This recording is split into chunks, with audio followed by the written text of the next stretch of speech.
It's time for Defending and Commending the Faith with Joe Mott, inviting the atheist, agnostic, and skeptic to examine for themselves the evidence for the Christian faith. We are all limited by what we do not know and by the things we think we know but are not true. Dr. Joe Mott earned his PhD at LSU and was a distinguished math professor at Florida State University for 38 years, helping to write 3 math textbooks and authoring over 30 research articles in math. He is now the host of this radio program, Defending and Commending the Faith. Here is Joe Mott. I cannot continue my primary objective of proving that the Christian worldview is true without first alerting you of a danger to our nation and to the Christian church. That danger is what is called critical race theory, or CRT for short. This theory is rooted in communism and is currently marching almost unchallenged across our nation. I know of no communist regime that has not been repressive toward its citizenry and the destroyer of their freedoms, a rapist of justice, a perjurer of truth, and a corrupter of morality. Think of the 18 million lives destroyed in Stalin's Russia, the perhaps 100 million in Mao Zedong's China, the countless lives lost in Pol Pot's killing fields in Cambodia, much less those of Castro's Cuban regime.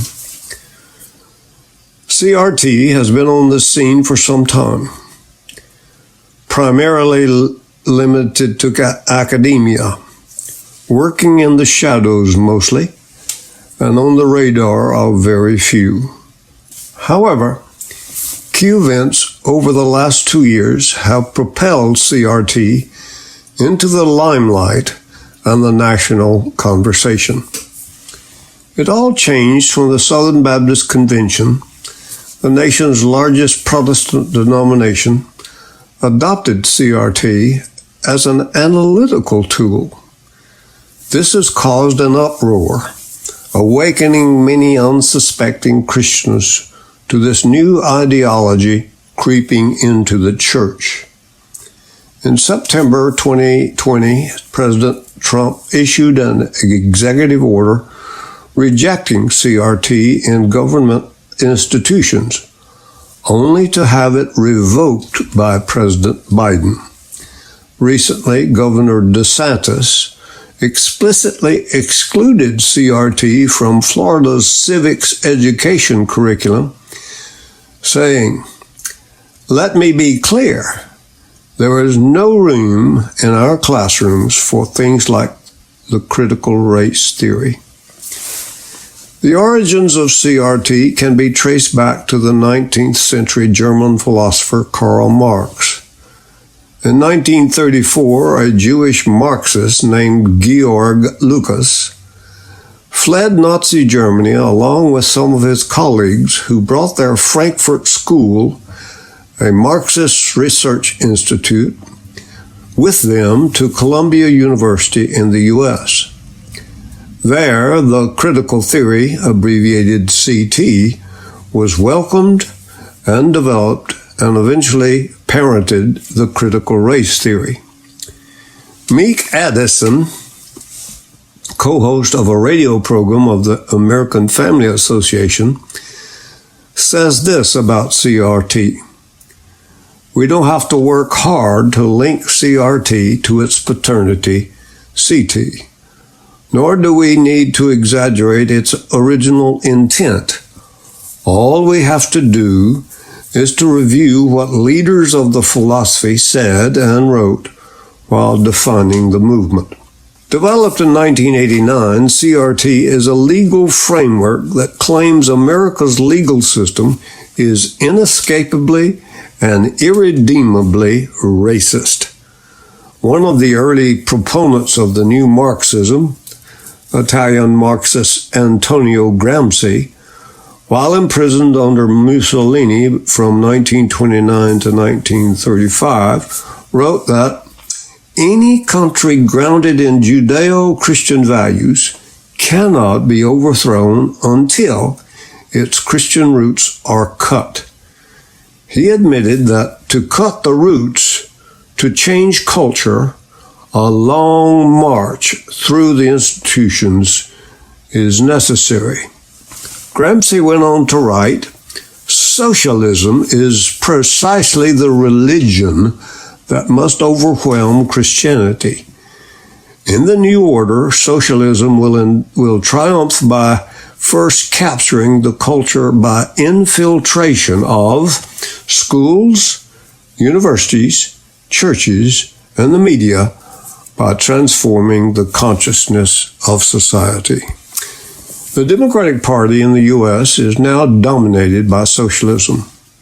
Since the goal of socialism is communism, we can expect that to be the direction of the Democratic Party will continue heading toward. The media, the universities, and the entertainment industry have all bought into socialist ideas.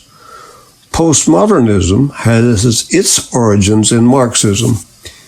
Everywhere we turn, truth is being denied, ambiguity affirmed, certainty vilified, and open opposition to the biblical worldview. Gone are the days when the truths of the Bible were assumed and men held accountable to them. Today, Christianity is seen as a threat to freedom. Schools view the idea of creation as a dangerous myth. Judges view the biblical view of sodomy as a hate crime, and Child Protective Services has at times listed regular church attendance as indicative of abusive parenting. Nearly 100 years later, the long march that Gramsci hoped for is almost complete. If you want to know more about critical race theory, consult the article by Matthew White in the June 2021 issue of American Family Association Journal.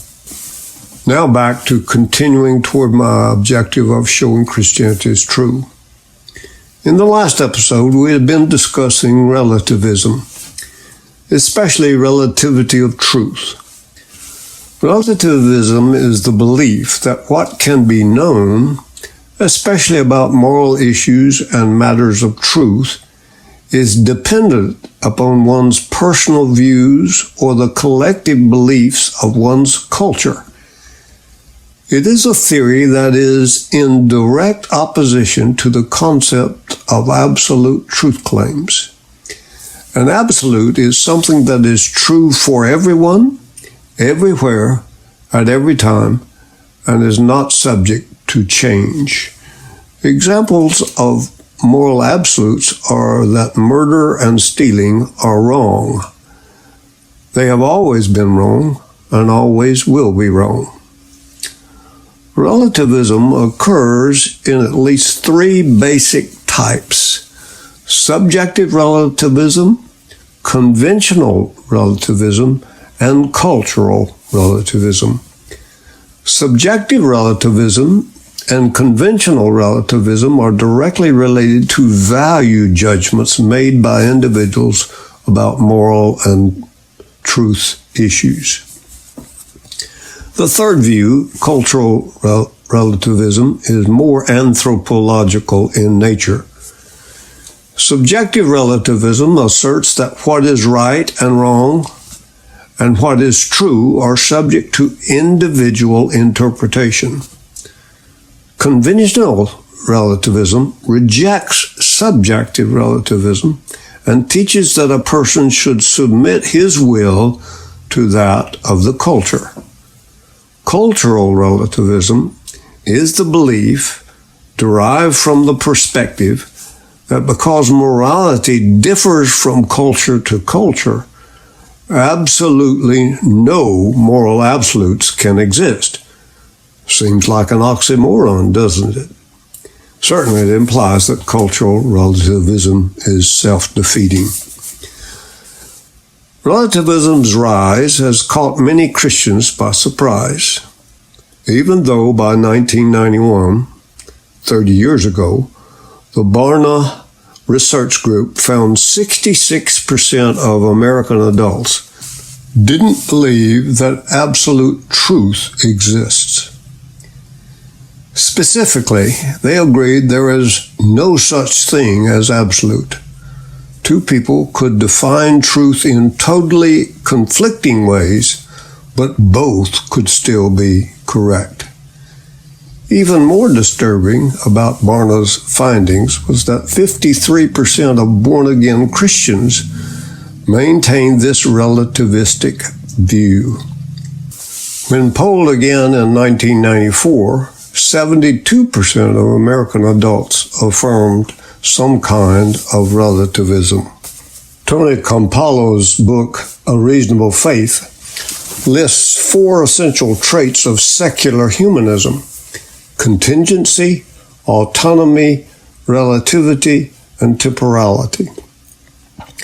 Relativity here refers to relativity of morals. Everyone does what is right in his own eyes. Judges 21, verse 25. We hear relativity of truth expressed this way: that may be true for you, but not for me. Truth, then, is subject to individual interpretation and experience. In subjectivism, the concept of truth thus becomes so nebulous that when a person holds something as true, it really has very little meaning at all. Such a view leads one to become very skeptical about truth claims of any kind, and taken to its logical conclusion, leads to nihilism. However, it can be argued that very few people take it to its logical conclusion. It simply becomes a pragmatic approach to living life as non-confrontational and as guilt-free as possible. Thus, when a person gives an opinion and a counter-opinion is offered, both views tend to be granted for each. To critique the subjective relativist's viewpoint, one only needs to begin with their central assumption, namely that absolutes do not exist. To say that is to claim implicitly that there is at least one absolute, that absolutes absolutely do not exist. So this view is self-defeating. I've said there are 2 ways for a proposition to be true. It can be subjectively true, or it can be objectively true. If I say, I like blueberries on my cereal, I've said something true, because this statement accurately reflects my personal tastes. But notice I have not made a claim about the container of blueberries sitting on my dining table. Rather, I have said something about myself, the subject of my statement. So I'm stating a subjective truth about my taste for fruit on my cereal. Subjective truths are based on internal preferences and can change according to our whims. On the other hand, if I say the sum of 2 plus 2 is 4, I'm making a different sort of claim than stating my subjective taste. I now am stating a belief that I hold about an external objective truth, and it can be confirmed by appealing to the authority of mathematics. Objective truths are realities in the external world that we discover, not invent, and cannot be changed by our internal feelings. Objective truths are what they are, regardless of how we feel about them. Let me summarize. I gave a warning about critical race theory, or CRT. It has its roots in communism. CRT is a legal framework that claims America's legal system is inescapably and irredeemably racist. There are 3 types of relativism: subjective, conventional, and cultural relativism. Subjective relativism asserts that what is wrong or right and what is true are subject to individual interpretation. Conventional relativism rejects that claim and teaches instead that each person submit his will to that of the culture. Cultural relativism says no moral absolutes can exist. Moral relativity is expressed as everyone does what is right in his own eyes. Relativity of truth is expressed as that may be true for you, but not for me.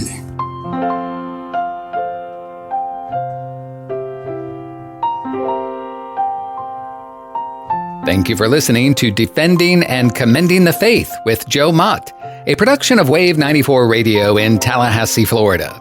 If you have any questions or comments for Joe, please forward them to Doug Apple at Wave94 at this email address, dougapple@wave94.com. And be sure to join us every Monday evening at 6:45 p.m. on Wave 94 and subscribe through your favorite podcast app. Defending and Commending the Faith with Joe Mott.